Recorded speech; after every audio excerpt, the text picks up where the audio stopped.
اعوذ باللہ من الشیطان الرجیم بسم اللہ الرحمن الرحیم لا اقسم بیوم القیامہ ولا اقسم بالنفس اللوامہ ایحسب الانسان ان لن نجمع عظامہ بلی قادرین علی ان نسوی بنانہ بل یرید الانسان لیفجر امامہ یسأل ایان یوم القیامہ فاذا برق البصر وخسف القمر وجمع الشمس والقمر یقول الانسان یومئذ این المفر کلا لا وزر الی ربک یومئذ المستقر ینبأ الانسان یومئذ بما قدم وأخر بل الانسان علی نفسہ بصیرہ ولو القی معاذیرہ لا تحرک بہ لسانک لتعجل بہ ان علینا جمعہ وقرآنہ فَإِذَا قَرَأْنَاهُ فَاتَّبِعْ قُرْآنَهُ ثُمَّ إِنَّ عَلَيْنَا بَيَانَهُ كَلَّا بَلْ تُحِبُّونَ الْعَاجِلَةَ وَتَذَرُونَ الْآخِرَةَ وُجُوهٌ يَوْمَئِذٍ نَاظِرَةٌ إِلَىٰ رَبِّهَا نَاظِرَةٌ وَوُجُوهٌ يَوْمَئِذٍ بَاسِرَةٌ تَظُنُّ أَن يُفْعَلَ بِهَا فَاقِرَةٌ کلا اذا بلغت التراقی وقیل من راق وظن انہ الفراق والتفت الساق بالساق الی ربک یومئذ المساق فلا صدق ولا صلی ولکن کذب وتولی ثم ذهب الی اہلہ یتمطی اولیٰ لک فاولیٰ ثم اولیٰ لک فاولیٰ ایحسب الانسان ان یترک سدی الم یک نطفۃ من منی یمنی ثم کان علقۃ فخلق فسوی فجعل منہ الزوجین الذکر والانثی الیس ذلک بقادر علی ان یحیی الموتی صدق اللہ العظیم۔ یہ سورۃ القیامہ ہے۔ پیچھے یہ بات عرض کی گئی تھی کہ سورۃ قاف سے لے کر مدثر تک کی صورتیں قرآن حکیم کی تعلیم، تربیت، تنظیم، سیاست، معیشت، ان تمام امور کو بڑی تفصیل کے ساتھ ان گزشتہ صورتوں میں قرآن حکیم نے بیان کیا ہے۔ اپنا پروگرام بڑی ترتیب کے ساتھ واضح کیا ہے۔ سورۃ قاف سے لے کر یہاں تک قرآن حکیم کی عظمت اور اس کی ہیبت و جلال، اس کے مقاصد و اہداف اور اس کے حشر برپا کرنے سے لے کر دستور اور ضوابط تک قرآن حکیم نے اپنے پروگرام کی جامعیت واضح کی ہے۔ اور یہاں سورۃ القیامہ سے لے کر آخر تک قرآن حکیم نے قیامت کو عنوان بنا کر بین الاقوامی انقلاب کے بنیادی اساسی امور واضح کیے ہیں۔ قیامت کے تسلیم کرنے کا مطلب یہ ہے کہ کائنات میں انسان علت و معلول کے، اسباب و مسببات کے، سزا و جزا کے نظام کو تسلیم کرتا ہے۔ اس کے مقابلے میں جو نظریہ ہے وہ اتفاقات کا ہے اور اچانک کسی واقعے کا بغیر کسی علت و سبب کے وجود میں آنے کے نظریے کو تسلیم کرنے سے متعلق۔ اس کے لیے مولانا سندھی نے اصطلاح استعمال کی ہے تصادف کی۔ ایک نظریہ تصادف ہے اور ایک نظریہ قیامت۔ نظریہ قیامت اس حقیقت کی نشاندہی کرتا ہے کہ یہ کائنات علت و معلول کے ایک عالمگیر نظام کے اندر بندھی ہوئی ہے، ایک طے شدہ سسٹم کے تحت تمام کام ہو رہے ہیں۔ جیسا انسان سبب اختیار کرتا ہے ویسے ہی نتائج آئیں گے، جیسا کسب، جیسے کام، جیسے اعمال کرے گا ویسے ہی نتائج ہوں گے۔ تو اسباب و مسببات کا ایک نظام پوری کائنات میں جاری ہے۔ ایک کام کرنے کے بہت سے اسباب ہو سکتے ہیں، جو انسان جس درجے کا سبب اختیار کرے گا ویسے ہی نتائج حاصل ہوں گے۔ اس کے مقابلے میں جو نظریہ کافروں کا اور مشرکوں کا رہا ہے وہ یہ کہ اس علت و معلول کا کوئی نظام نہیں ہے، بس اس دنیا میں کھا لیا پی لیا، مر گئے کھپ گئے ختم ہو گئے، موت کے بعد دوبارہ کوئی حساب کتاب دینا نہیں ہے، اپنے اعمال کی جواب دہی نہیں ہے۔ اتفاقات سے کائنات وجود میں آئی ہے، اتفاقات کے تحت ہی یہاں سارے کام ہو رہے ہیں۔ بس جس کی قسمت اچھی ہے اس کو اچھے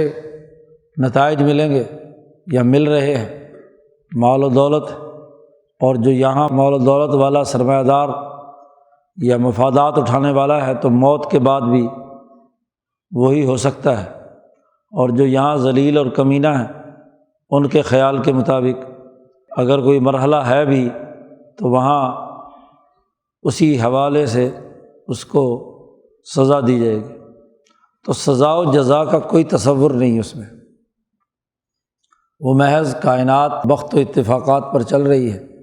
جیسے چاہے مرضی کرو، کھاؤ پیو، جس کی جہاں داؤ لگے وہاں لگاؤ۔ پست ذہنیتوں کا ہمیشہ سے یہی تصور رہا ہے، وہ کبھی بھی اسباب اور اس کے عواقب اور نتائج پر غور و فکر نہیں کرتے، اور اس نظریے کو انسانیت میں فروغ دینے کے لیے وہ ہر طرح کے حربے اختیار کرتے ہیں۔ جبکہ اس کے مقابلے میں انسان، اور انسان میں بھی انسان کا نفس، وہ ایک ایسی طاقت اور قوت رکھتا ہے، اللہ کا نائب اور خلیفہ بن کر اس کے اندر اللہ نے یہ صلاحیت اور استعداد رکھی ہے کہ وہ کائنات کے علت و معلول کے اس عالمگیر نظام کو سمجھے، اسباب و مسببات پر کو سامنے رکھے اور اس پر غور و فکر کرے، تو جیسا سبب اختیار انسان کرتا ہے ویسے ہی نتائج آئیں گے۔ یہ بخت و اتفاق کی بات نہیں ہے محض، وہ اس کا ایک سبب اور ذریعہ تو ہے،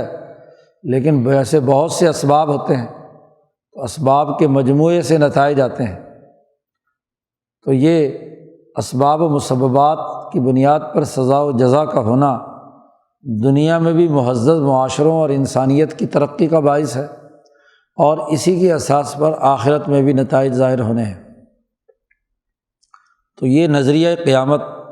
جو عالمگیر سطح پر انقلاب کی نشاندہی کرتا ہے،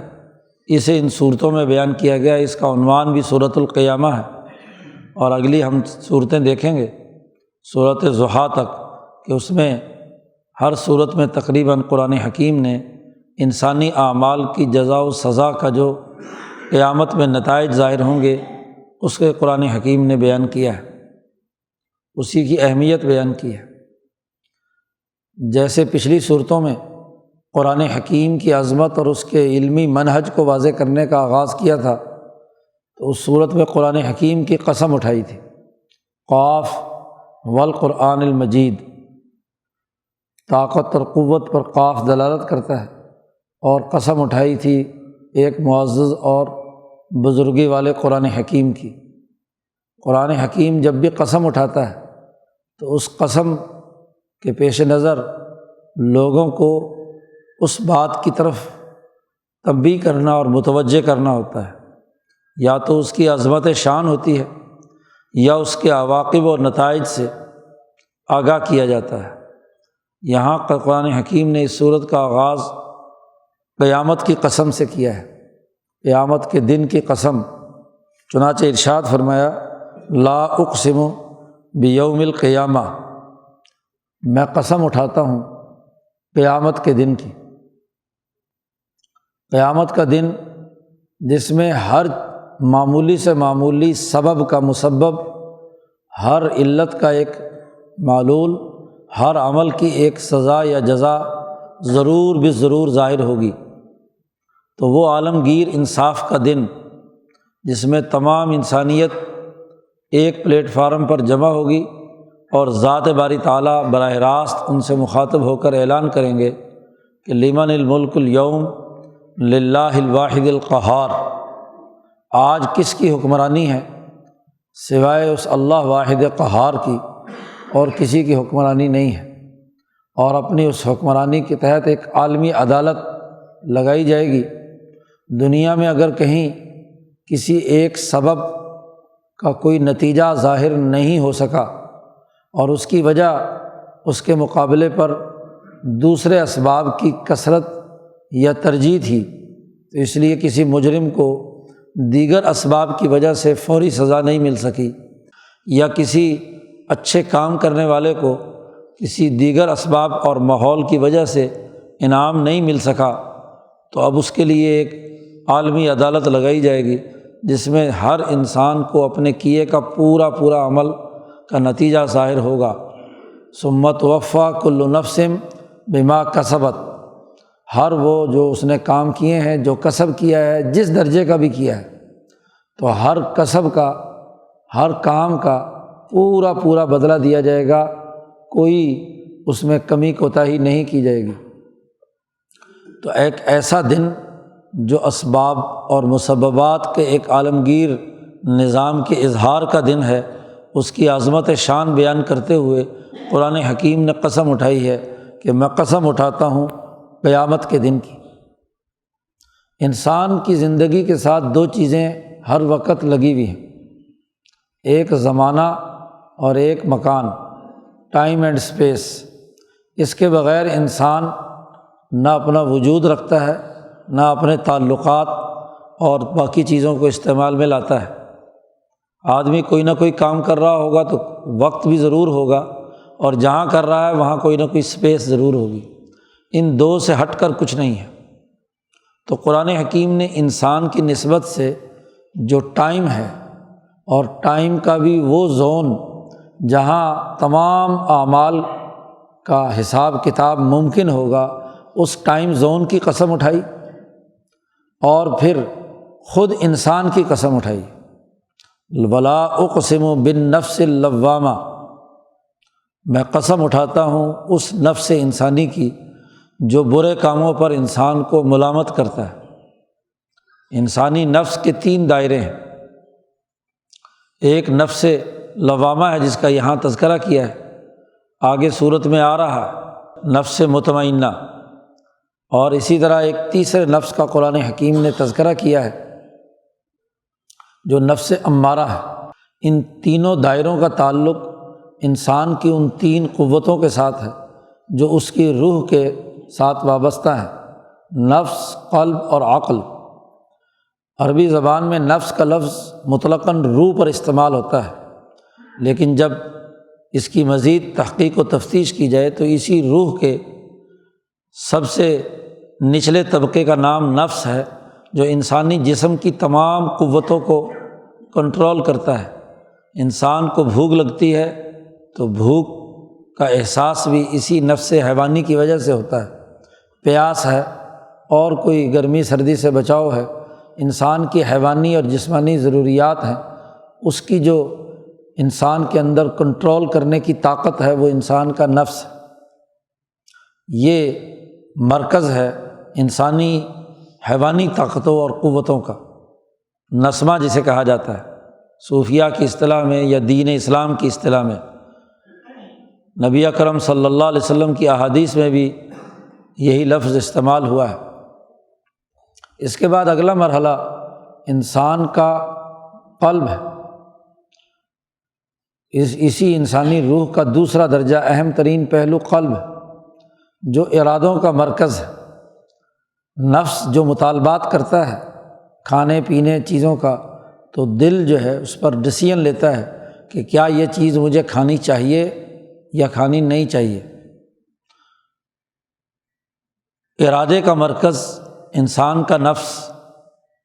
میں سے قلب ہے، اور پھر اس قلب کو رہنمائی دینے کے لیے اس انسانی روح کی اور نفس کی تیسری اہم ترین چیز عقل ہے۔ نفس کی دونوں ترقی یافتہ شکلیں ہیں، قلب اور عقل۔ عقل کا بنیادی کام یہ ہے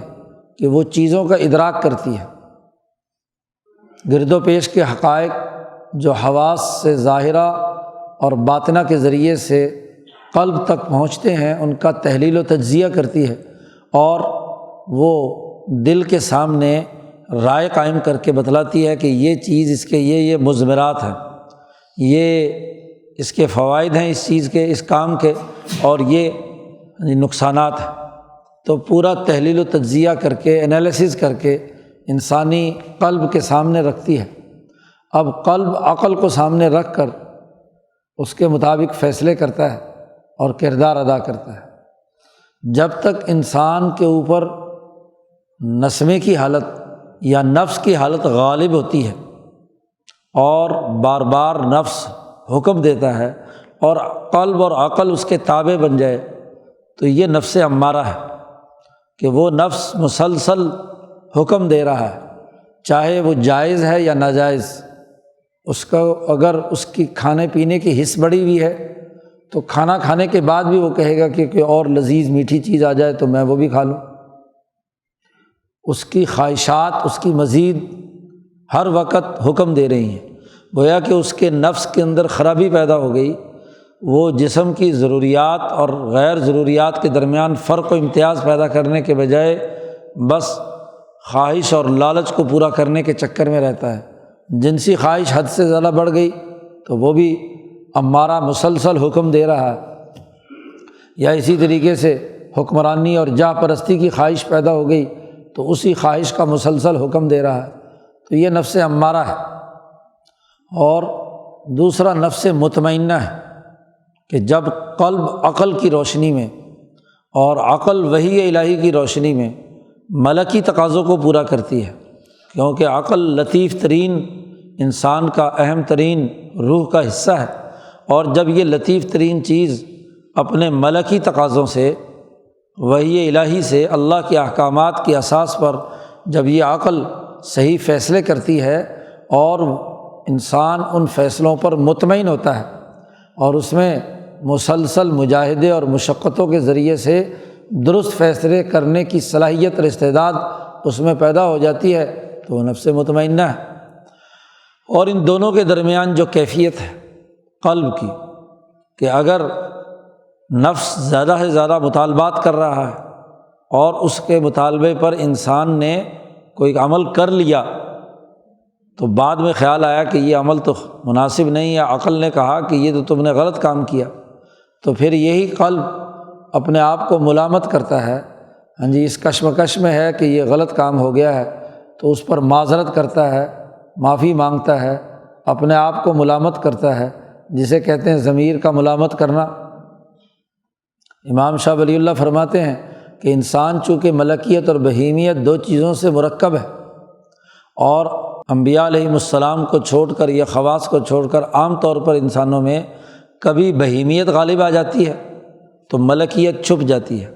اور کبھی ملکیت غالب آتی ہے تو بہیمیت چھپ جاتی ہے۔ یہ کشمکش انسان کی بہیمیت اور ملکیت کے درمیان، خاص طور پر ان دونوں قوتوں کے درمیان اگر تضاد اور تخالف بھی ہو تو پھر تو یہ معاملہ بہت زیادہ رہتا ہے۔ تو بسا اوقات حیوانیت غالب آئی اور اس حیوانیت کے ذریعے سے ایک انسان نے کام کر لیا، اس وقت ملکیت چھپی ہوئی تھی، اب اس کے بعد جیسے ہی اس کام سے فارغ ہوا، اس کے نتائج پر غور و فکر کی کہ اس سبب کا یہ نتیجہ ہوگا، اس کام کا یہ نتیجہ ہوگا، تو پھر ملکیت طاقتور بنتی ہے اور وہ اس حیوانیت کو ملامت کرتی ہے کہ بھائی تو نے یہ کیا حرکت کی، تو اس کے نتیجے میں اس میں اللہ کی طرف رجوع کرنے کی ایک صلاحیت اور استعداد پیدا ہوتی ہے۔ تو یہ جو ملامت کی کیفیت ہے یہ انسان کا بڑا قیمتی اثاثہ ہے۔ آدمی صرف حیوانی عمل کرنے کے بعد اس کے مسببات اور نتائج پر غور کر کے غلط اگر ہوا ہے تو اس غلطی سے توبہ نہ کرے، غلطی سے سیکھے نہ، تو پھر تو بہت نقص ہے انسان کا۔ انسان نام ہی یہ ہے کہ اپنی سوسائٹی میں غلطیاں اگر ہو جائیں تو غلطیوں پر غور و فکر کر کے اس کے اسباب اور اس کے عواقب و نتائج پر غور و فکر کر کے اپنی غلطیوں کو درست کرے، تو درست کرنے والا جو نفس ہے اس کی قسم اٹھائی ہے۔ خاص طور پر آدم علیہ السلام جو تمام انسانیت کے باپ ہیں، اللہ پاک نے درخت کھانے سے منع کیا اور حیوانیت کا غلبہ ہوا، بہیمیت کا غلبہ ہوا اور ان سے وہ لغزش سرزد ہو گئی، اور اس کے بعد جب ملکیت کا غلبہ ہوا تو نفس نے ملامت کی کہ بھائی یہ کام تو اللہ کے حکم کی خلاف ورزی ہو گئی، تو فوراً دونوں نے آدم اور حوا نے اللہ سے اس ملامت کی بنیاد پر کہا ربنا ظلمنا انفسنا وان لم تغفر لنا وترحمنا لنکونن من الخاسرین، تو اپنے غلطی کا اعتراف بھی کیا اور آئندہ غلطی نہ دہرانے کا عزم اور ارادہ بھی کیا۔ گویا کہ اس علت و معلول کے پورے نظام پر آدمیت یہ ہے، انسانیت یہ ہے، نفس کا بنیادی تقاضا یہ ہے کہ ان تمام اسباب و علل پر غور و فکر کر کے اگر کہیں معاملہ غلط ہو جائے تو اس پر توبہ اور استغفار کر کے آئندہ غلطی نہ کرنے کا عزم اور ارادہ کرے۔ تو ایسا نفس بہت قیمتی ہے، نفس لوامہ، لہذا اس کی قسم اٹھائی ہے۔ تو قرآن حکیم نے پہلے دن کی قسم اٹھائی جس دن یہ تمام حساب و کتاب ہونا ہے، اور پھر اس انسانی نفس کی قسم اٹھائی کہ ایسا ملامت کرنے والا اور ملامت کر کے مسلسل اپنے آپ کو ترقی کی راہوں پر گامزن کرنے والا انسان بڑا قیمتی ہے، قیامت کے دن اس کے لیے بڑے اچھے نتائج ہیں۔ قرآن حکیم نے اس کی قسم اٹھا کر انسان کی حقیقت واضح کی ہے، اور انسان سے کہا ہے جواب قسم کے طور پر ایحسب الانسان ان لن نجمع عظامہ، کیا انسان نے یہ گمان کر لیا ہے، اس کا خیال یہ ہے کہ ہم اس کی ہڈیوں کو دوبارہ جمع نہیں کر سکتے؟ تمہارے نزدیک انسان صرف اس گوشت پوشت کے جسم اور ہڈیوں کا ہے کہ ہڈیاں مٹی میں مل گئی، ریزہ ریزہ ہو گئی، تو اس کے بعد ان ہڈیوں کو جمع کر کے ہمیں دوبارہ کیسے پیدا کیا جائے گا؟ یاد رکھو انسان صرف ان ہڈیوں ہی کا نام نہیں، انسان اس نفس کا نام ہے جو ان ہڈیوں کے اندر بولتا ہے، کام کاج کرتا ہے، ارادے قائم کرتا ہے، فیصلے کرتا ہے، سوچتا ہے، سمجھتا ہے، اسی جسم کی ضروریات کے لیے مطالبات کرتا ہے، اس نفس کا نام انسان ہے۔ اور اصل انسان وہ نفس لوامہ ہے، محض امارہ یہ نہیں کہ وہ حکم ہی حکم دیتا رہے اور اس غلط باتوں کا اور وہ بھی برے کاموں کا حکم دیتا رہے، یہ انسان نہیں ہے۔ انسان وہ ہے جس کا نفس ملامت کرے اور پھر یہ ملامت بڑھتے بڑھتے اطمینان تک آگے پہنچے، یعنی وہ اپنے اعمال اور اسباب و علل کو اختیار کر کے کامل اطمینان تک پہنچنے کے لیے کردار ادا کرے۔ انسان نام اس کا ہے۔ باقی رہی بات کہ ہڈیاں، تو جب ہم یہ نفس باقی ہے، اس پوری جو انسانی جسم کی اور اس کی روح کی کیمسٹری ہے اس کا اصل باقی ہے، تو یہ اجزاء جمع کرنا ہمارے لیے کیا مشکل ہے؟ یہی روح ہم نے جسم میں جب رحم مادر میں ڈالی تھی تو یہ روح اصل تھی، اور اسی روح نے جیسے ہی کراس ہوتا ہے کروموسومز کا بیضے کے اندر، اور جیسے زائگوٹ بننا شروع ہوتا ہے تو یہ گرد و پیش سے ماں کے پیٹ سے خون لے کر، طاقت لے کر اپنی ہڈیاں، اپنی گوشت پوشت بنانا شروع کر دیتا ہے، کیونکہ جب یہ نفس موجود ہے، یہ روح موجود ہے، تو یہ سب چیزوں کو کھینچنا شروع کر دیتی ہے۔ تو یہ آج اگر ہم نے اس کی ہڈیاں بنا دی ہیں ماں کے پیٹ میں، اور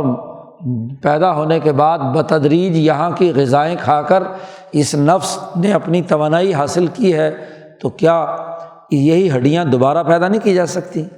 یہی تمام گرد و پیش کے اجزاء، یہی نفس اپنی طاقت اور قوت سے دوبارہ جذب کر کے اپنی ہڈیاں، اپنا جسم، اپنا پورا ڈھانچہ تشکیل نہیں دے سکتا؟ ہے اس کے اندر یہ صلاحیت کہ یہ دوبارہ ایک دفعہ اپنے تمام اجزاء کو جمع کر کے اس قیامت کے دن حاضر ہو، اور اس کے سر سے پاؤں تک کے تمام اعضاء نے، تمام ہڈیوں نے، تمام قوتوں نے جو کردار ادا کیا ہے، اس کردار کے مطابق ان کی سزا و جزا کا فیصلہ ہو۔ یہ محفوظ ہے سب کچھ۔ تو کیا انسان نے یہ گمان کر لیا کہ ہم اس کی ہڈیاں جمع نہیں کر سکتے؟ بلا قادرین، ہاں کیوں نہیں، ہم تو قادر ہیں، قدرت رکھتے ہیں اس بات پر بھی کہ ان نسویہ بنانا، ہم اس کی انگلیوں کے پوروے تک بنا لیں گے۔ ہڈیاں تو کہیں رہی، ہڈیوں کے اوپر گوشت پوشت، اور اس کی انگلیوں کے اوپر جو ایک منفرد اور یونیک نشان اس کے انگوٹھے پر، اس کے انگلیوں پر موجود ہے، جو کسی دوسرے انسان میں نہیں ہے، جس سے ہر نفس انسانی کی الگ شناخت قائم ہوتی ہے، تو ان پورووں تک کو ہم دوبارہ اسی طرح بنا دیں گے۔ ہو سکتا ہے قیامت کے دن بھی انگوٹھے لگوائے جائیں،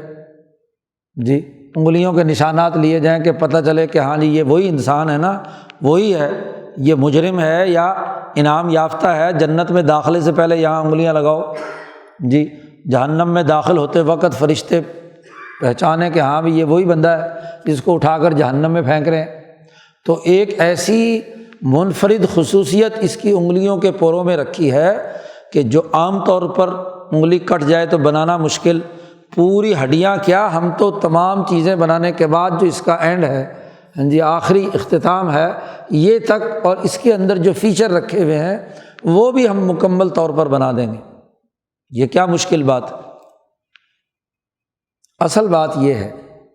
کہ یہ انسان جو یہ خیال کر رہا ہے اپنی عقل اور فکر سے، یحسب،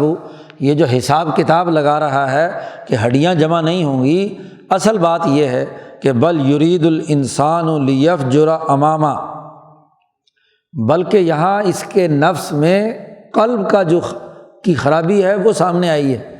کہ یہ انسان ارادہ کرتا ہے، اور ارادے کا تعلق انسان کی تمام قوتوں کے ایک پیج پر آنے سے ہے، اس کی عقل بھی، قلب بھی، طبیعی قوتیں بھی، تمام جسم کے اندر قوات جو اس کے دماغ میں ہے، اس کی عقل میں ہے، اس کی روح میں ہے، اس کے جسم میں ہے، تمام قوتیں جب ایک پیج پر آتی ہیں، اس کی بنیاد پر ارادہ وجود میں آتا ہے، اور اس ارادے کے بعد انسان کے اعمال شروع ہوتے ہیں۔ تو اس انسان کا ارادہ یہ ہے کہ لیفجر امامہ، کہ اللہ کے سامنے ڈھٹائی اختیار کرے، فسق و فجور کرے، اصل میں تو لوٹ مار کی اجازت لینا چاہتا ہے، جیسے چاہے کسی غریب پر ظلم کرے، لوٹ مار کرے۔ قیامت کا یہ منکر، ہڈیوں کے جمع نہ ہونے کا جو یہ اعلان کرنے والا ہے، دراصل اس کے قلب میں خواہشات پل رہی ہیں، یہ فجور کرنا چاہتا ہے، سسٹم توڑنا چاہتا ہے، اپنے مفادات اٹھانا چاہتا ہے، لوگوں پر ظلم اور تکبر کا نظام بنانا چاہتا ہے۔ تو یہ چاہتا ہے کہ انسانیت کے سامنے کھلے عام فسق و فجور کر کے سسٹم کو توڑے، خلاف ورزی کرے، مفادات اٹھائے، دوسرا انسان مرتا ہے تو مرے، ظلم اس پر ہوتا ہے تو ہوتا رہے، یہ اپنے مفادات حاصل کرنا چاہتا ہے۔ اور اسی ارادے ہی کی بنیاد پر یسأل ایان یوم القیامہ، یہ پوچھتا ہے کہ قیامت کب آئے گی، تنزیہ بنیادوں پر یا بچنے کے لیے کہتا ہے قیامت کب آئے گی، اس کا ٹائم بتاؤ، تاریخ بتاؤ۔ اس طرح کے سوالات مکے کے مشرک کر رہے ہیں کہ آپ کہتے قیامت کا دن آئے گا تو ذرا اس کا وقت تو بتاؤ کہ کس وقت آئے گا، مذاق اڑانے کے لیے۔ اصل چیز جو ہے سرمایہ پرستی ہے، لوٹ کھسوٹ ہے، حکمرانی کے مقاصد حاصل کرنا ہے، انسانوں کو ذلیل اور رسوا کرنا ان کا ارادہ ہے۔ تو قرآن حکیم نے قیامت کے دن کی قسم اٹھائی، انسانی نفس کی قسم اٹھائی، اور انسان کے ایک رویے کا اظہار کر کے انسان کی جو اصل حقیقت ہے، اس کے ارادے کے پیچھے جو مقاصد کار فرما ہے، اس کی نشاندہی کی۔ اب چونکہ دو باتوں کو شروع میں لائے ہیں، قیامت کے دن کی قسم اٹھائی ہے اور انسانی نفس کی قسم اٹھائی ہے۔ تو دونوں پر بالترتیب قرآن حکیم اس صورت میں گفتگو کرتا ہے۔ قیامت کا دن کیا ہوگا، نشانیاں مانگتے ہو، تاریخیں مانگتے ہو، ہاں جی، تو لو سنو، فَإِذَا بَرِقَ الْبَصَرُ وَخَسَفَ الْقَمَرُ، جب آنکھیں چندھیا جائیں گی، جی، اس قدر روشنی، اس قدر ہاں جی ایک نیا دن طلوع ہوگا کہ اتنی روشنی، اتنے انوارات، اتنی تجلیات، اتنا پوری کائنات کے اندر ہاں جی اتھل پتھل کا عمل ہوگا کہ تمہاری آنکھیں چندھیا جائیں گی۔ جی، جب گرج چمک شروع ہوگی، وخسف القمر، اور چاند گہنا جائے گا، اس کی روشنی ختم ہو جائے گی۔ جب تجلی اعظم اور ذات باری تعالیٰ کا نور آ کر اعلان کرے گا لمن الملک اليوم، تو بیچارے چاند کی کیا حیثیت ہے اور سورج کی روشنی کی کیا حیثیت ہے، ان پر تو گہن طاری ہو جائے گا، سورج چاند ستارے ٹوٹ کر بکھر کر ان کی روشنیاں ختم، یہاں تک کہ جمع الشمس والقمر، وہ قیامت کا ہولناک دن وہ ہے جہاں سورج اور چاند دونوں ایک ہی جگہ پر جمع کر دیے جائیں گے، ان کا پورا گردشی نظام ختم۔ جن اسباب و علل کے اس ظاہری دھوکے میں تم پڑے ہوئے تھے، ہاں جی، یہ پورا کا پورا نظام لپیٹ دیا جائے گا۔ یہی نہیں، قرآن حکیم ایسا منظرنامہ بیان کر رہا ہے، دوسری جگہ پہ قرآن نے کہا کہ یہ تمہاری زمین ہاں جی مطویات بیمینہ، دائیں ہاتھ پر پوری کی پوری زمین لپیٹ لی جائے گی۔ تو زمین لپٹ گئی، آسمان ہاں جی ختم ہو گیا پھٹ کر، ہاں جی قد دہان ہو گیا، اور اسی طریقے سے جی سورج اور چاند آپس میں ملا دیے گئے، تمام چیزیں گہنا جائیں گی، اور اس وقت تجلی الہی کا ہاں جی پوری کائنات کے اوپر حکمرانی کا واضح ظہور ذات باری تعالیٰ کا ہوگا۔ ایسے ہولناک منظر میں اس انسان کو دیکھو کہ انسان کیا کرتا ہے، یقول الانسان یومئذ این المفر، انسان کہے گا اس دن میں کہ کوئی بھاگنے کی جگہ ہے۔ دنیا میں مصیبت آتی تھی، کوئی سزا ملنے کا موقع ہوتا تھا تو آدمی کونوں کھدروں میں ادھر ادھر چھپ چھپا کر اپنے آپ کو ہاں جی اس عذاب سے، اس مصیبت سے بچا لیتا تھا۔ تو جب یہ پورا کا پورا سسٹم لپیٹا جائے گا تو یہی انسان جی اس وقت سوال کرے گا، پوچھے گا این المفر، بھاگنے کا کوئی مقام ہے، تلاش کرو، لوگوں سے پوچھے گا کہ کہیں میں بھاگ کر جان بچا کر اس عذاب سے ادھر ادھر چلا جاؤں۔ کلا، ہرگز ہرگز نہیں جی، اس آپ نئے جس ٹائم زون میں داخل ہو گئے ہیں، اب اسی سپیس کے اندر ہی رہنا ہے جو بھڑکتی ہوئی آگ اور روشنی کے اس پورے نظام میں تمہاری آنکھیں چندھیا کر تمہارے لیے عذاب کا بندوبست ہونے والا ہے۔ لا وزر، کہیں کوئی بوجھ اٹھانے والا نہیں، کہیں کوئی بچاؤ کی شکل نہیں ہے۔ اس وقت تو کوئی نہ درخت سایہ دار ہے جس کے نیچے چھپ سکو، نہ کوئی مضبوط بلڈنگ ہے، نہ کوئی تمہارا حامی اور مددگار ہے جو تمہیں کوئی تحفظ دے۔ ہر انسان کو اپنی اپنی پڑی ہوگی، باپ کو اپنی بیٹے کا انکار کر دے گا، بیٹا باپ کا، بیوی بہن بھائی تمام ایک دوسرے سے کیا ہے برات کا اعلان کریں گے۔ ہر آدمی نفسی نفسی نفسی اپنے ہی نفس کے چکر میں ہوگا۔ تو وہ منظر ہے، الی ربک یومئذ المستقر، تم مستقر کی اور ہاں جی تلاش میں ہو تو اس دن تیرے رب کا ہی مستقر ہوگا، جہاں بھی ٹھہرائے۔ اور اللہ پاک جو مستقر بنائے گا اس وقت وہ تمہارے اعمال اور تمہارے ہاں جی جو تم نے اسباب دنیا میں اختیار کیے ہیں اس کے مطابق ہوگا۔ اگر نیک عمل اور اچھا عمل کرنے والا ہے تو اس کا چہرے تر و تازہ اور وہ جنت کا میں داخل ہوں گے، اور دوسری طرف جن لوگوں کے کسب اور اعمال برے ہیں تو ان کے لیے کیا ہے، منہ بسورتے ہوئے ہاں جی انہیں جہنم میں داخل ہونا پڑے گا۔ قرآن حکیم کہتا ہے ینبأ الانسان یومئذ، اس دن انسان کو بتلایا جائے گا بما قدم واخر، کون سی چیز، کون سا عمل کر کے اس نے آگے بھیجا ہے اور کون سا عمل ہے جس میں وہ پیچھے رہ چکا ہے۔ جو کچھ آگے بھی بھیجا اور جو کچھ پیچھے چھوڑا، محض لذتوں میں، خواہشات میں، مفادات اٹھانے میں رہا تو دنیا کی لذت ختم ہو گئی، دنیا کا ٹائم زون ختم ہو گیا، دنیا کا سپیس ختم ہو گیا۔ اگر خواہشات پوری کی تھیں، لذات پوری کی تھیں، تو وہ ٹائم زون ختم، وہ سپیس ختم، تو جو کچھ اس سے لذت حاصل کی تھی، جو اس سے فائدہ اٹھایا تھا، وہ بھی فنا ہو چکا۔ اور وہ عمل جو اس نے آخرت کی تیاری سے، انسانیت کی خدمت اور اللہ تبارک و تعالیٰ کے تعلق سے کیا، دنیا کی مصیبت بھی اٹھائی، برداشت کی، جہاد کیا، قتال کیا، جد و جہد کی، مجاہدہ کیا،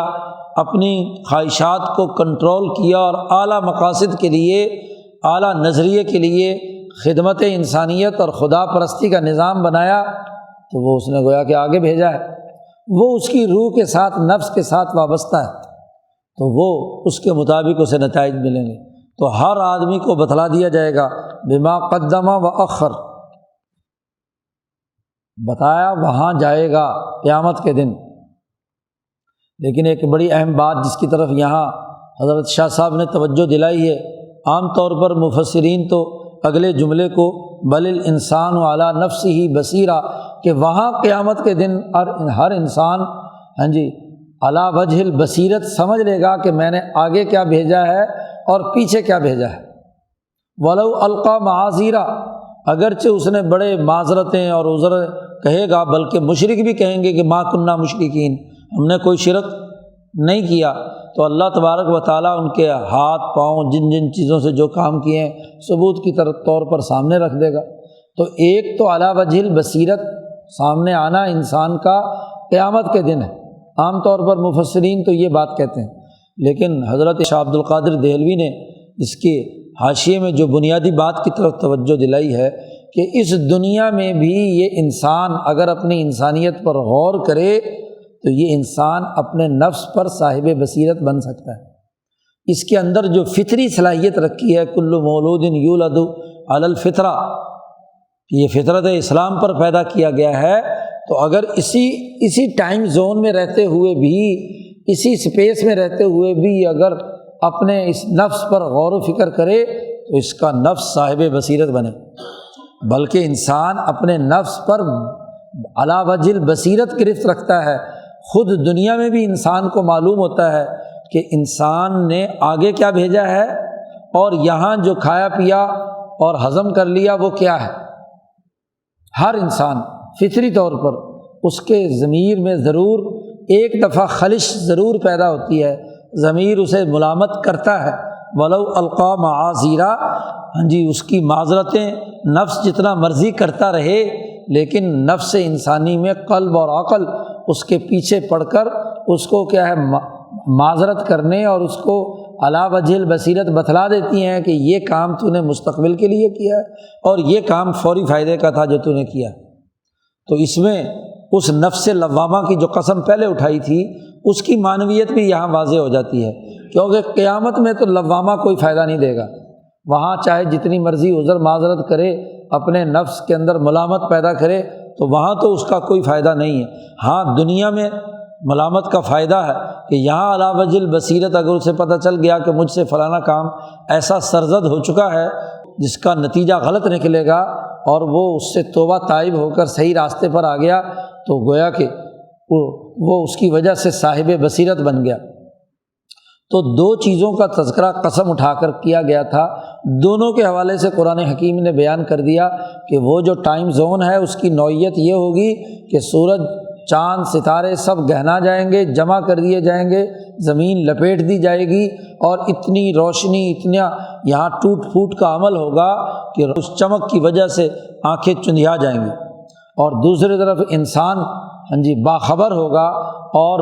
اگر دنیا میں اس کو ملامت کرنے کا موقع نہیں ملا تو وہاں تو ضرور وہ اپنے آپ کو ملامت کرے گا، اور اس ملامت کا اگرچہ کوئی فائدہ نہیں ہوگا، لیکن نفس انسانی کی ساخت ہے کہ دنیا میں اپنے اوپر غور و فکر کر کے اپنے برے اعمال سے بچے اور سیدھے اعمال کی طرف جائے۔ یہاں تک یہ بنیادی قرآن حکیم نے گفتگو کر کے قیامت کا انسانی نفس کے ساتھ جو تعلق ہے اس تعلق کو واضح کیا۔ اب اس کے بعد قرآن حکیم نے اس بات کو واضح کیا کہ یہ قرآن حکیم جو نازل ہوا ہے یہ اس انسانی نفس کی ضرورت ہے، اس کے اندر ملامت کا یہ عمل اور اطمینان تک پہنچنے کا یہ سفر، امارہ سے نکل کر اطمینان تک پہنچنے کا یہ سفر اس کتاب مقدس قرآن حکیم اور اس پیغام کے ذریعے سے ہو سکتی ہے۔ اور اس میں انسانی نفس پر کو غور و فکر کر کے اپنے آپ کو اس کے مطابق ڈھالنا ہے۔ اب دیکھیے ایک واقعہ تو آدم کا ہے کہ آدم سے ایک غلطی ہوئی، لغزش ہوئی، اور اس لغزش کے اوپر اللہ نے کلمات توبہ نازل کیے اور آدم علیہ السلام نے اپنی غلطی کی معافی مانگی اور انہیں دنیا پہ بھیج کر ان کو اپنی نسل کو فروغ دینے اور یہاں جو ذمہ داریاں ان کے دائرے میں رکھی ہوئی تھی، بالخصوص خلافت کی ذمہ داریاں پوری کرنے کی، تو اس خلافت کی ذمہ داریوں کو پورا کرنے کے لیے دنیا میں بھیج دیا۔ اب اسی خلافت کی ذمہ داریوں کو پورا کرنے کے لیے کتاب مقدس قرآن حکیم نازل ہوئی، اور جب یہ نازل ہوئی اور اس نے انسانی نفوس کے لیے ایک بہترین پروگرام جبرائیل علیہ السلام کے ذریعے سے نبی اکرم صلی اللہ علیہ وسلم پر نازل کیا، تو یہاں آپ صلی اللہ علیہ وسلم کے نفس میں ایک خیال پیدا ہوتا ہے، اور وہ خیال یہ ہے انسانی بھلائی اور رحمت للعالمین کی بنیاد پر کہ جو کچھ جبرائیل مجھے قرآن حکیم سناتے ہیں، تو آپ صلی اللہ علیہ وسلم کا معمول تھا شروع میں کہ جیسے ہی جبرائیل نے قرآن پڑھنا شروع کیا تو نبی اکرم صلی اللہ علیہ وسلم بھی ساتھ ساتھ فوری طور پر پڑھنے کی کوشش کرتے کہ کہیں بھول نہ جاؤں، یہ نہ ہو کہ فرشتہ بات سنا کر چلا جائے اور میرے ذہن سے بات نکل جائے، تو بار بار آپ زبان سے اسے دہرانے کی کوشش کرتے تھے۔ آدمی جب سن رہا ہو اور ساتھ ہی دہرانے کی بھی کوشش کرے تو زیادہ احتمال ہوتا ہے کہ شاید کوئی درمیان میں چیز رہ نہ جائے۔ تو نبی اکرم صلی اللہ علیہ وسلم کو جب اس طرح کی کیفیت کا اظہار ہوا، جیسا کہ ابن عباس رضی اللہ تعالیٰ عنہما کی روایت میں ہے کہ اس وقت یہ آیات نازل ہوئیں، نبی اکرم صلی اللہ علیہ وسلم سے کہا جا رہا ہے لا تحرک بہ لسانک لتعجل بہ، آپ اپنی زبان کو جلدی جلدی حرکت مت دیا کریں تاکہ جلدی کے ساتھ آپ اس چیز کو سیکھنا چاہتے ہیں، کیونکہ طلب ہے، کلام الہی ہے، آپ کے دل میں شوق اور جذبہ ہے کہ اس قرآن حکیم کے ان کلمات کو، یہ عقل و شعور پیدا کرنے والے کلمات جو انسانی نفسوں کو غفلت سے نکال کر ترقی کی طرف لے جانے والا کلام الہی آیا ہے، یہ جلد سے جلد میرے اندر آ جائے، میں اس کو سیکھ لوں اور اس کو یاد کر لوں تاکہ کہیں غفلت نہ ہو جائے اور بھول نہ جاؤں۔ اللہ نے کہا کہ زبان کو زیادہ بار بار جلدی سے حرکت دینے کی ضرورت نہیں ہے، قلب سے جب جبرائیل تلاوت کریں پوری آیت پوری صورت توجہ سے اہتمام کے ساتھ آپ اسے سنیں، غور و فکر کے ساتھ، یعنی اپنے نفس قلب اور عقل، اپنی روح سر تمام لطائف کو فوکس کر لیں کہ جب جبرائیل تلاوت کر رہے ہوں آپ جب سنیں گے توجہ کے ساتھ، تو اس کلام الہی کو آپ کے نفس میں، آپ کی قلب میں، آپ کی روح میں، آپ کے جسم کے تمام 19 مراکز میں ہم اس کو جمع کریں گے، ہر جگہ پر یہ جا کر اپنا مقام پیدا کر لے گا، آپ کے پورے وجود اس کے رنگ میں رنگا ہوا ہوگا۔ اس لیے محض زبان کو تیزی سے حرکت دینے کا جو عمل ہے اسے آپ ترک کر دیں۔ انا علینا جمعہ، ہم پر ہے کہ ہم اس قرآن حکیم کو آپ کے سینے میں، آپ کے وجود کے اندر جمع کریں، اس کی جو کیفیت ہے آپ کی تمام قوتوں کے اوپر اس کو حاوی کر دیں، غالب کر دیں، ہر جگہ اس کو اس طریقے سے پھیلا دیں کہ سب جمع ہو کر ایک ہمت کی صورت، ایک ارادے کی صورت بن جائے۔ اور صرف یہی نہیں بلکہ قرآن ہو، اور ہم اسے آپ کی زبان پر بھی جاری کروائیں گے۔ جب آدمی کے وجود اور انگ انگ پر ایک پوری کیفیت طاری ہو تو اس وقت جملہ رٹنے کی ضرورت نہیں ہوتی، جو کیفیت طاری ہے وہ کیفیت از خود زبان کے ذریعے سے ظاہر ہوتی ہے۔ آدمی کے پورے وجود میں مثلاً پیاس کی کیفیت طاری ہو تو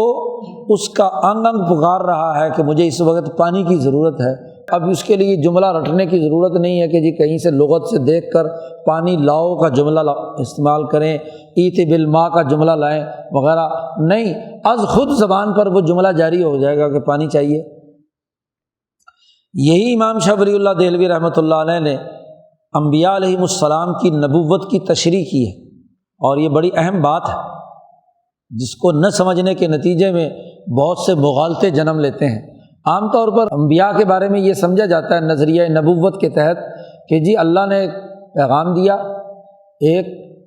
خط دیا اللہ نے انسانیت کے نام، تورات، زبور، انجیل، قرآن کی شکل میں، صحف ابراہیم کی صورت میں اللہ نے ایک خط دیا، نبی نے آ کر یہاں پڑھ کر سنا دیا کہ لوگوں یہ اللہ میاں کا خط تمہارے نام آیا ہے، اللہ کا یہ فرمان ہے۔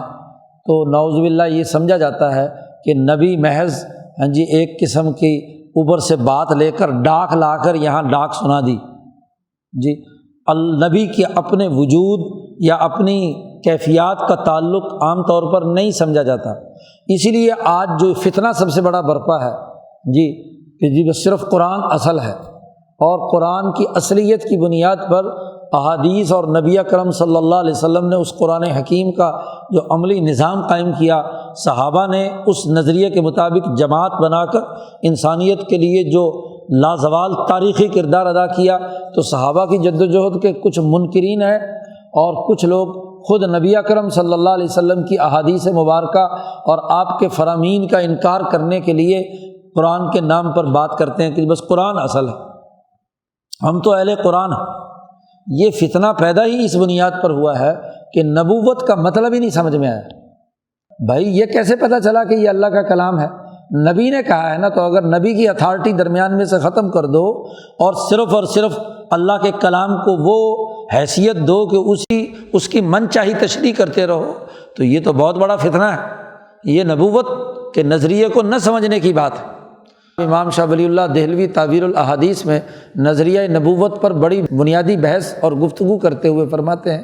کہ نبوت اور یہ کلام الہی نبی کی طبیعت کا حصہ ہوتا ہے، اس کے وجود پر طاری ہوتا ہے، اس کے انگ انگ میں رچتا بستا ہے، اللہ کا رنگ ہے جو پورے وجود کے اندر طاری ہو کر پھر ان کی زبان سے جاری ہوتا ہے، بغیر کسی تجربے کے تو کوئی بات کی جائے تو وہ نقل تو ہو سکتی ہے، وہ کیفیت اور اثر و رسوخ نہیں رکھتی۔ جی نبی تو پہلے اس کلام الہی کے ہر حکم کو اپنے وجود پر طاری کرتا ہے، اسی لیے آج کل کے دور میں نبوت کا جب یہ مطلب سمجھ میں آیا ان لوگوں کو، تو اس دور میں نقل کو بڑا کمال سمجھا جاتا ہے، اس کو بڑا محقق سمجھا جاتا ہے جو نقل اچھی کر رہا ہو، نقل اچھی مارتا ہو، کاپی پیسٹر ہو۔ بھائی وہ فلانے بزرگ کی بات ہے وہاں سے اٹھائی اور مقالہ بنا دیا، کہیں گے بڑا محقق ہے، تحقیق کے ساتھ اسے کچھ بھی واسطہ نہ ہو۔ تو تحقیق تو یہ ہے کہ جو بات آپ کے وجود پر طاری ہوئی ہے، آپ نے کے عمل سے ظاہر ہو رہی ہے، وہ بات اپنا اثر رکھتی ہے۔ جی اور اگر آپ کے وجود پر طاری نہیں ہوئی، آپ کے قلب پر، نفس پر، عقل پر، روح پر، وجود پر، سر سے پاؤں تک کے پورے اعضاء پر طاری نہیں ہوئی، تو وہ آپ بیان کریں گے تو کسی کا تجربہ بیان نقل کر رہے ہوں گے، اپنی تجربہ تو نہیں بیان کر رہے ہیں۔ امام شاہ ولی اللہ دہلوی فرماتے ہیں کہ میں نے اپنی کتابوں میں کوئی بات اس وقت تک درج نہیں کی جب تک کہ میں نے اس کا تجربہ اپنے وجود پر نہیں کر لیا۔ آج دنیا میں ہم کہتے ہیں کہ جی ادویات وہ ہونی چاہیے جو انسانی جسم پر جس کی پروونگ ہو چکی ہو، تجربہ ہو چکا ہو کہ اس دوائی کا کیا اثر مرتب ہوا ہے، جی تو پھر ہی ہم وہ میڈیسن استعمال میں لائیں گے۔ آج کل تجربات کر رہے ہیں نا کرونا ویکسین کے، جی رضاکار آئیں اور وہ دیکھیں کہ انسان پر اس کے کیا اثرات ہوں گے تاکہ باقی انسانوں پر اسے لاگو کیا جائے۔ عجیب بات ہے، اسلام لاگو کرنا چاہتے ہیں، اسلام اپنے وجود پر ہے نہیں، جی اپنے اوپر اس کا اثر نہیں، جی لیکن اسلام کی کہانی سنانا چاہتے ہیں، اسلام کی جی باقی بزرگوں کے اقوال نقل کر دیے، فلانے نے یہ کہا، فلانے نے یہ کہا، فلانے نے یہ کہا، اور اس کی بنیاد پر ایک دعویٰ کر دیا۔ تو اسلام یا دین یہ وہ ہے جو وجود پر طاری ہو، یہ حضور صلی اللہ علیہ وسلم کے پورے وجود گرامی پر طاری ہوا اور پھر زبان سے آپ صلی اللہ علیہ وسلم نے ادا کیا۔ اور جب وہ ادا کیا تو جس نے بھی وہ کلام الہی سنا اور جو ایمان لایا اس بات پر، تو وہ اپنی تمام تر کیفیات صحابہ کے وجود پر طاری کیں۔ ابو بکر صدیق کے وجود پر طاری ہوا تو صدیقیت کے مقام تک پہنچے۔ جس نے جس درجے میں وہ کیفیت جذب کی، اسی درجے کی اس کے اندر وہ صلاحیت اور استعداد پیدا ہو گئی۔ عمر فاروق ہوں، عثمان غنی ہو، صحابہ ہوں، تو نبی اکرم صلی اللہ علیہ وسلم کی نبوت مرتسم ہو گئی صحابہ کے وجود کے اندر۔ اب نبی اکرم صلی اللہ علیہ وسلم کی نبوت صحابہ کے جب وجود کے اندر طاری ہو گئی، تو جب تک صحابہ کی پوری اجتماعیت کو الصحابۃ کلہم عدول کے نقطہ نظر سے پیش نظر نہیں رکھیں گے تو نبوت کو سمجھا ہی نہیں۔ تو صحابہ کی اجتماعیت کو، پوری جماعت کو، اجتماعی کردار کو، جو رفقائے انقلاب تیار کیے نبی اکرم صلی اللہ علیہ وسلم نے، ان میں وہ کیفیت منتقل کی ہے۔ تبھی زبان سے جب وہ قرآن حکیم پڑھتے تھے، تو ان پر وہ تمام کیفیات طاری ہوتی تھی جن کا تذکرہ ابو بکر صدیق کے قرآن پڑھنے، تہجد میں عمر فاروق کے قرآن پڑھنے، باقی صحابہ کی تلاوت کے اثرات اور ثمرات مختلف احادیث میں بیان کیے گئے ہیں۔ تو انا علینا جمعہ و قرآنہ، یہ وحی الہی جو ہے ہم آپ کے تمام وجود کے اندر جمع بھی کریں گے اور آپ کی زبان سے اس کو ادا بھی کروائیں گے۔ اور پھر آگے امام شاہ صاحب نے ولی اللہ نقطہ نظر سے ایک بہت بڑی اگلی بات بھی فرمائی ہے۔ عام طور پر مفسرین یہیں پر رک جاتے ہیں کہ ہم اسے جمع کریں گے اور آپ کی زبان سے بیان کروا دیں گے، لیکن شاہ صاحب فرماتے ہیں کہ جمع کا یہ مطلب بھی ہے، جیسے جمع حضور کے وجود میں کیا، آپ کی زبان مبارک سے اسے آگے لوگوں کے سامنے بیان کروایا، ایسے ہی یہ جب وجود منتقل ہوا صحابہ کے قلوب میں تو صحابہ نے اپنے زمانے میں قرآن جمع کیا۔ کوئی ہڈیوں پہ لکھا ہوا تھا، کوئی ادھر ادھر چمڑوں پر لکھا ہوا تھا، تو شیخین نے ابو بکر صدیق اور عمر فاروق کے زمانے میں یہ پورا قرآن حکیم ایک مصحف میں جمع ہوا، اس کا نفاذ کیا گیا۔ حضرت عثمان کے زمانے میں اس کا نفاذ ہوا، باقی تمام جو نسخے وغیرہ تھے تمام ختم کر کے اس کو جو ترتیب نبی اکرم صلی اللہ علیہ وسلم نے بیان کی تھی اس ترتیب کے مطابق سورۃ فاتحہ سے لے کر والناس تک پورا جمع کیا،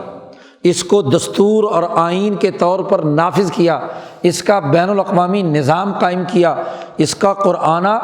تلاوت بھی کی انہوں نے، اور فَإِذَا قَرَأْنَاهُ فَاتَّبِعْ قُرْآنَ، ہم جب پڑھ رہے ہوں تو آپ بھی اس کی اتباع کریں، قرآن حکیم کو سنیں۔ جبرائیل پڑھیں تو حضور کو حکم دیا گیا کہ آپ توجہ سے اس کو سنیں، اور جب بات مکمل ہو جائے تو پھر آپ دہرائیں۔ ایسے ہی نبی اکرم صلی اللہ علیہ وسلم جب صحابہ کے سامنے بیان کرتے تھے تو صحابہ سے کہا کہ سنو، اذا قرئ القرآن فاستمعوا له وانصتوا، توجہ سے سنو اور خاموش ہو کر سنو، اور جب یہ مکمل ہو جائے تو پھر صحابہ سے سنتے تھے، سناؤ ذرا تم نے کیا سنا ہے، کیا پڑھا ہے۔ اور ثم ان علینا بیانا، پھر ہم پر لازمی ہے اس کا بیان کرنا، اس کی وضاحت کرنا، اس کا عملی نظام بنانا۔ تو عملی نظام سے ہی چیز جمع ہوتی ہے، مضبوط اور مستحکم ہوتی ہے۔ یہ عملی نظام نبی اکرم صلی اللہ علیہ وسلم نے اپنے زمانے میں قومی انقلاب برپا کر کے پورے جزیرۃ العرب اور حجاز میں غالب کر دیا مکہ کے فتح کے ساتھ ہی، اور اس کا جو بیان بین الاقوامی سطح کا تھا وہ نبی اکرم صلی اللہ علیہ وسلم کی تربیت یافتہ جماعت نے شہادت عثمان سے پہلے پوری دنیا میں اسے غالب کر دیا،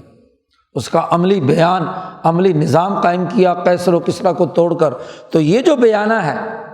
یہ نبی اکرم صلی اللہ علیہ وسلم کی نیابت میں صحابہ حضور کی جماعت نے کیا، تو گویا کہ حضور نے کیا۔ کسی استاذ کے شاگرد جو کام کرتے ہیں وہ استاذ ہی کا کام ہوتا ہے جس کو لے کر آگے بڑھ رہے ہوتے ہیں، تو نبی کا کام ہی ہے جس کو صحابہ لے کر بڑھ رہے ہیں۔ تو جب تک صحابہ کے زمانے میں جو جمع قرآن اور بیان قرآن ہوا ہے، یعنی اس کا سسٹم وہ سامنے نہ ہو تو دراصل قرآن حکیم پر پورا عمل ایمان لانا نہیں ہے۔ اس لیے یہ قرآن حکیم نے یہاں واضح کر دیا کہ ثم ان علینا بیانہ، جلد بازی کی ضرورت نہیں ہے، دنیا میں تمہارا رویہ کیا ہے کہ ہر چیز میں جو قریب کی چیز ہوتی ہے، فوری نفع ہے، اس کی طرف تم متوجہ ہوتے ہو۔ کلا، ہرگز نہیں، بل تحبون العاجلہ، ٹھہراؤ تمہاری طبیعت میں نہیں ہے، تم جلد باز ہو، جلدی چاہتے ہو۔ ہر آدمی چاہتا ہے کہ آج ہی قرآن سنے اور کل نتیجہ ظاہر ہو جائے، فوری نتیجہ ظاہر ہو جائے، فوراً انقلاب آ جائے، فوراً یہ ہو جائے۔ تو دنیا کی جو عاجلہ چیزیں ہیں، قریب قریب کی چیزیں ہیں،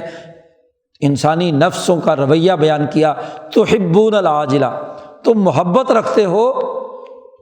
جلدی کی چیزوں کی طرف۔ یہ نفس ہی کی یہ کیفیت ہے کہ چیز کو جلدی لینے کے لیے زبان کو بھی حرکت دینا، جلدی حاصل کرنے کے لیے فوری فائدے کی طرف تم توجہ دیتے ہو۔ حالانکہ انسانی نفس کا کام یہ ہے کہ جلدی ہو یا آخر میں ہو، پورے استقامت کے ساتھ وہ یہ دیکھے کہ اس کا عمل ٹھیک ٹھیک اس کی روح کے اطمینان کا باعث بن رہا ہے یا نہیں۔ اس کی عقل مطمئن ہے، اس کا قلب مطمئن ہے، اس کی روح مطمئن ہے، اس کے اندر وہ نقطہ نورانی جو اللہ نے رکھا ہے وہ مطمئن ہے۔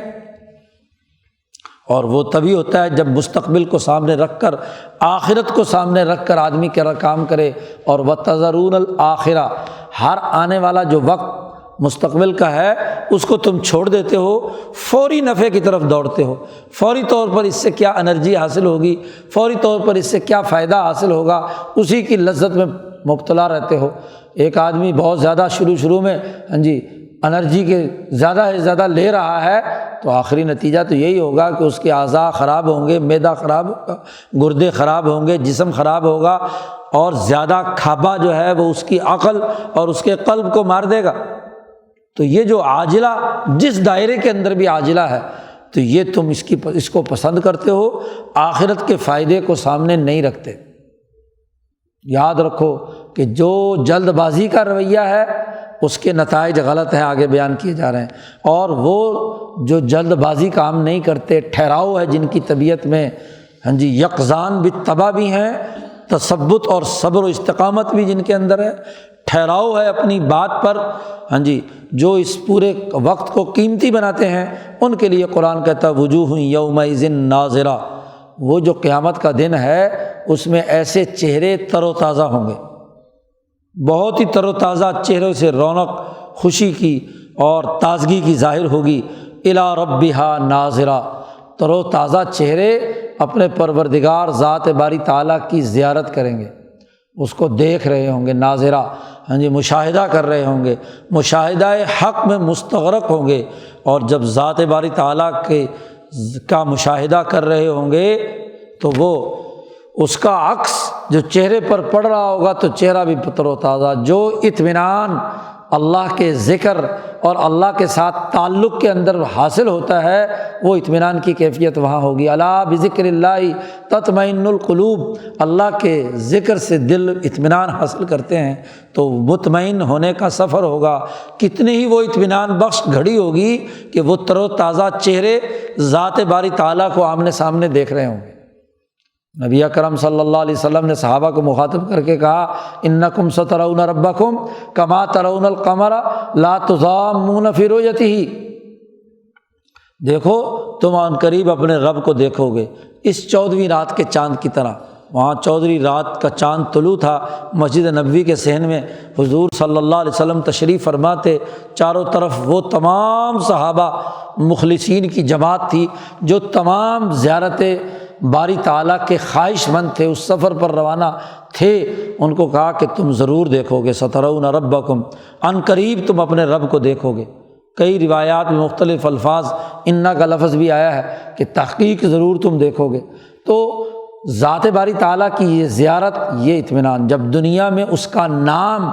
اطمینان کا باعث بنتا ہے، الا بذکر اللہ تطمئن القلوب، تو اس قیامت کے اس ٹائم زون میں آپ براہ راست اس ذات باری تعالیٰ کی تجلیات اور انوارات کو دیکھیں گے۔ یا ربہا ناظرہ، اور اس دن ایسے چہرے بھی ہوں گے، وجوہ یومئذ باسرہ، کتنے ہی چہرے ہوں گے کہ جن کے اوپر اداسی چھائی ہوئی ہوگی، تیوریاں چڑھی ہوئی ہوں گی، برا حال ہوگا، کالے سیاہ چہرے ہوں گے، تظن ان یفعل بہا فاقرہ، ہاں جی، وہ اس خیال میں ہے کہ ابھی ابھی ان کے اوپر کمر توڑ چیز آنے والی ہے جن سے ان کی کمر ٹوٹ جائے گی۔ کمر مہروں پر مشتمل ہے، اور مہرات جب ٹوٹ جاتا ہے تو انسان ناکارہ ہوتا ہے۔ جو چوٹ کمر پر لگتی ہے وہ انسان کے لیے، پورے وجود کے لیے خطرہ ہوتی ہے۔ جن لوگوں نے اللہ کے اس اطمینان بخش سفر پر، ذکر اللہ کے سفر پر روانہ نہیں ہوئے اور اللہ کا انکار کیا، تکبر اور غرور کیا، تو حدیث پاک ہے، نبی اکرم صلی اللہ علیہ وسلم نے حدیث قدسی سنائی، اللہ پاک نے ارشاد فرمایا کہ تکبر میری چادر ہے، جو میری اس چادر کو چھیننے کی کوشش کرے گا جی تو میں فقط قسمت ہوں، میں اس کی کمر توڑ کر رکھوں گا۔ قرآن نے یہ لفظ استعمال کیا، کم قسمنا، کتنی ہی بستیوں کی ہم نے کمر توڑ کر رکھ دی، ایسی چوٹ جو مہروں پر لگے اور پورے وجود کو ہلا دے، دماغی سسٹم بھی اس سے خراب اور نیچے کا دھڑ بھی ناکارہ۔ تو اسی کی طرف تظنو، اب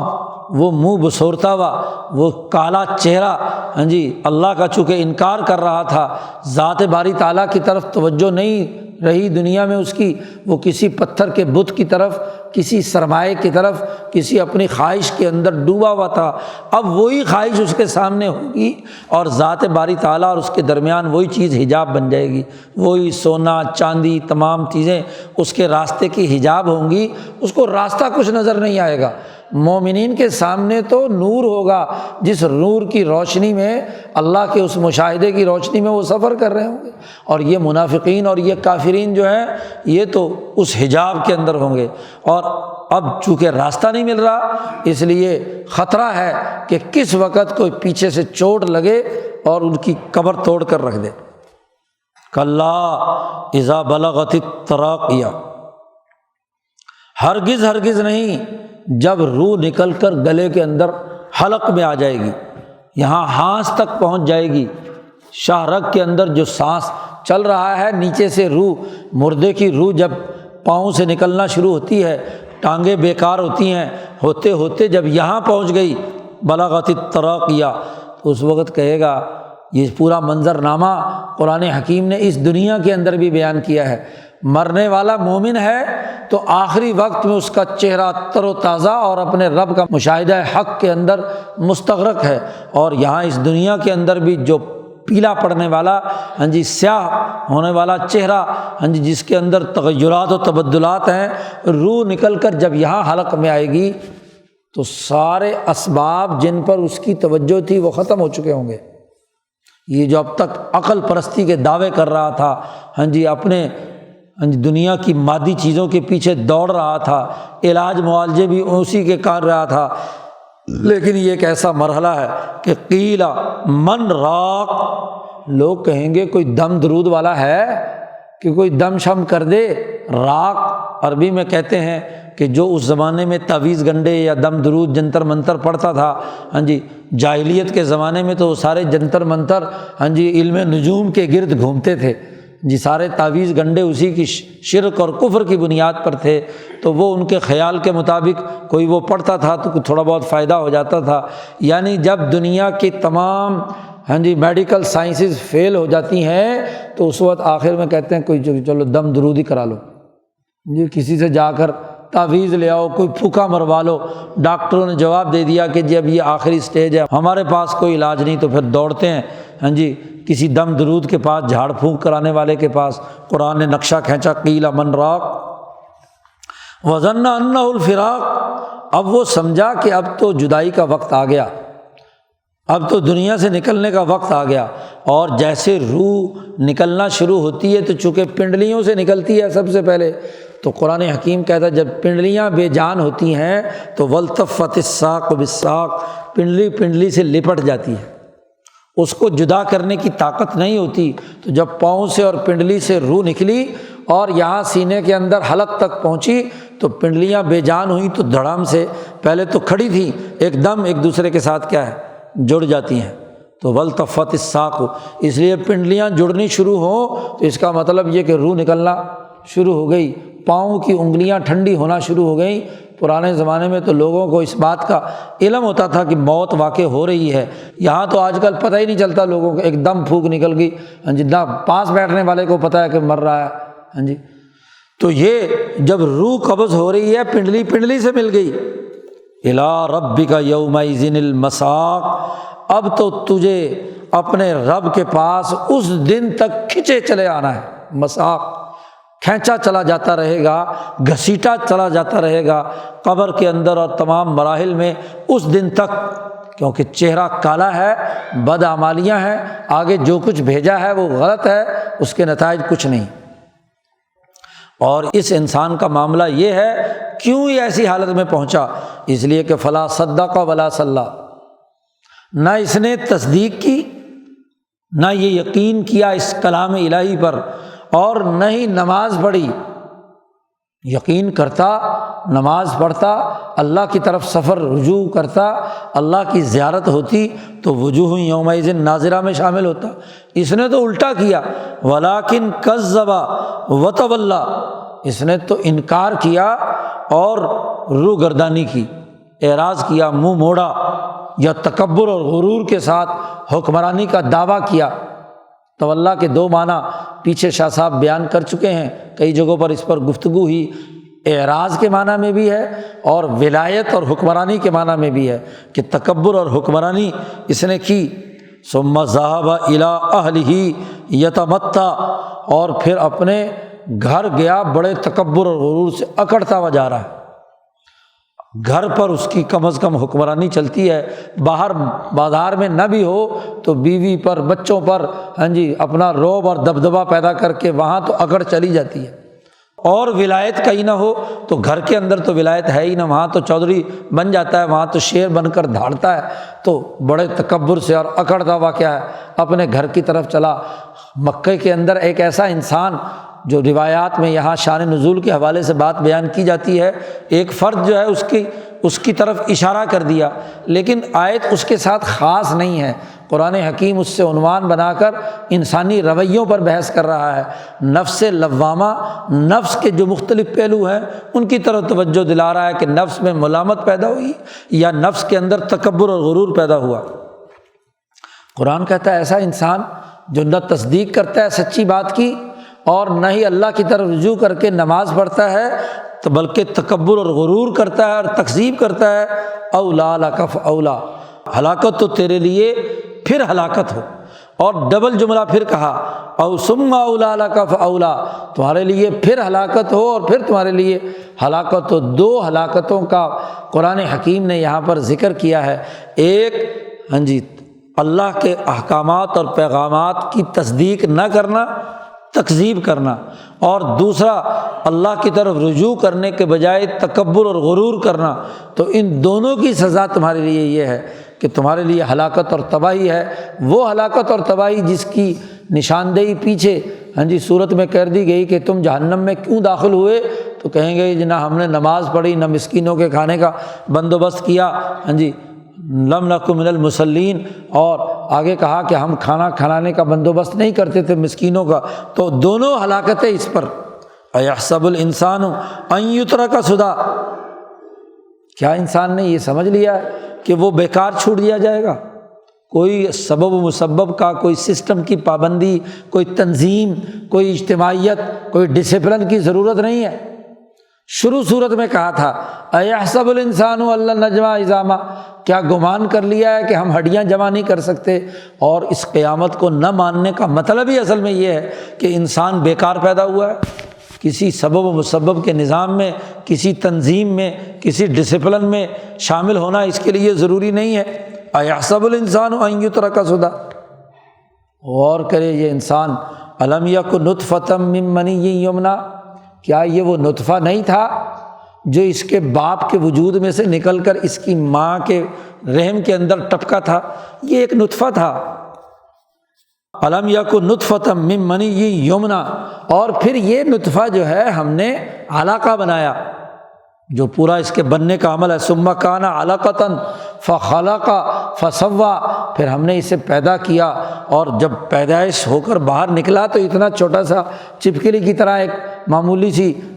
وجود تھا اس کا، اور فسوی، اس دنیا میں رہتے ہوئے ہم نے اس کو کھلا پلا کر جوان کر کے ایک طاقتور چلتا پھرتا جیتا جاتا انسان بنایا۔ کیا یہ بیکار ہے؟ ان یترک سدی، اسے محمل چھوڑ دیا جائے گا؟ یہ فضول ہے۔ اتنا کام ہوا، اتنی تفصیل سے یہ وجود میں آیا، یہ نفس، تو اس کو بیکار چھوڑ دیا جائے، کسی سسٹم کا پابند نہ بنایا جائے، کسی نظم و ضبط میں نہ لایا جائے، اس کے اعمال کی جزا و سزا کا کوئی نظام نہ ہو، تو فضول لغو سے چھوڑ دیا جائے کیسے؟ پھر ہم نے بڑا کیا، جوان ہو گیا، اور پھر فجعل منہ الزوجین الذکر والانثی، ہم نے مرد اور عورت ہم نے دو پیدا کیے، جوڑا پیدا کیا، اور پھر اس جوڑے کی آپس میں شادی ہوئی، پھر وہی عمل اس کی آگے اولاد ہوئی۔ تو یہ پورا ایک جو پروسیس ہے پورا کا پورا، کیا یہ سب کچھ تخلیق کے تمام مراحل سے گزر کر اس کا تسویہ ہوا، فسوی، تو یہ بیکار تھا کوئی؟ الیس ذلک بقادر، جب یہ پورا مکمل تخلیق سے لے کر اور اس کے نطفے سے لے کر بڑے ہونے تک کا پورا ایک نظام ہے، اس نظام کے تحت یہ وجود میں آیا ہے۔ کبھی پیدا ہونے والا یہ انسان ہو تو انسان، اور شکل اس کی گدھے کی ہو، خنزیر کی ہو، ایسا ہوا ہے؟ نہیں، جیسا انسانی نطفہ ہے تو انسانی نطفہ انسان ہی بنے گا، گدھے کا نطفہ گدھا ہی بنے گا، اور باقیوں کے نطفے وہی بنیں گے۔ تو وہ پورا ایک طے شدہ نظام ہے۔ گندم بیج کر چنا کبھی نکلا؟ وہ جب ایک قانون اور ضابطے کے تحت ہے تو الیس ذلک بقادر علی ان یحیی الموتیٰ، کیا اللہ پاک قدرت نہیں رکھتا کہ مردوں کو دوبارہ زندہ کر دے؟ نطفہ مردہ تھا، اس سے ایک بڑا بھلا چنگا انسان پیدا کر دیا، تو یہ جو انسان ہے دوبارہ ہم اس کا دوبارہ اعادہ کر کے دوبارہ زندہ کرنے کی اہلیت و صلاحیت نہیں رکھتے؟ نہیں، قادرین، شروع صورت میں بھی کہا تھا قادرین علی ان نسوی بنانا، اور یہاں آخر میں بھی کہا خلق فسوی، اور پھر کہا الیس ذلک بقادر، سوال کر کے اپنا جو دعویٰ شروع صورت میں کیا تھا اس دعوے کو اب دلائل کے ساتھ واضح کر دیا۔ یہی مولانا سندھی فرماتے ہیں کہ سورت کا موضوع سمجھنا ہو تو اس کا اول اور آخر کا مطالعہ کرو تو سورت کا بنیادی موضوع سامنے آ جاتا ہے۔ شروع سورت میں قرآن ایک دعویٰ کرتا ہے اور اس کے بعد اس کے دلائل دیتا ہے، اور پھر دلائل کو سمیٹ کر آخر میں اس کا نتیجہ اور اس کا خلاصہ دوبارہ بیان کرتا ہے، تاکہ وہ بات پورے طور پر دل و دماغ میں پختگی کے ساتھ سامنے آ جائے۔ تو قیامت کا پورا منظرنامہ، قیامت کا انسانیت کے ساتھ جو رشتہ، نفس انسانی کے ساتھ جو تعلق، اور اس کے جو اچھے یا برے نتائج ظاہر ہونے ہیں، اس کو انتہائی مربوط طریقے سے قرآن حکیم نے اس صورت میں بیان کر دیا، اور غور و فکر کی دعوت دی ہے کہ وہ سوچے، اس کلام الہی کی تصدیق کرے، عبادات کرے، غریبوں، یتیموں، مسکینوں کے حقوق ادا کرے، تکبر اور غرور کے دائرے سے نکل گئے اور تنظیم بنائے، اجتماعیت قائم کرے، جیسے نبی اکرم صلی اللہ علیہ وسلم نے صحابہ کو جمع کیا، ان کے قلوب میں قرآن حکیم منتقل کیا، انہوں نے اس کا عملی نظام بنایا۔ تو اب ضرورت ہے ویسا ہی نظام ہر دور کے انسان اس صورت کی روشنی میں اپنا نظام قائم کرنے کی فکر کریں، جد و جہد کریں۔ اللہ تعالیٰ قرآن حکیم کو سمجھنے اور اس پر عمل کرنے کی توفیق عطا فرمائے۔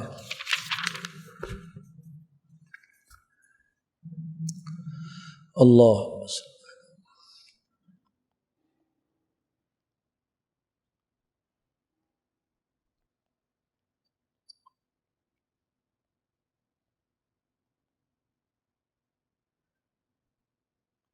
اجمعین۔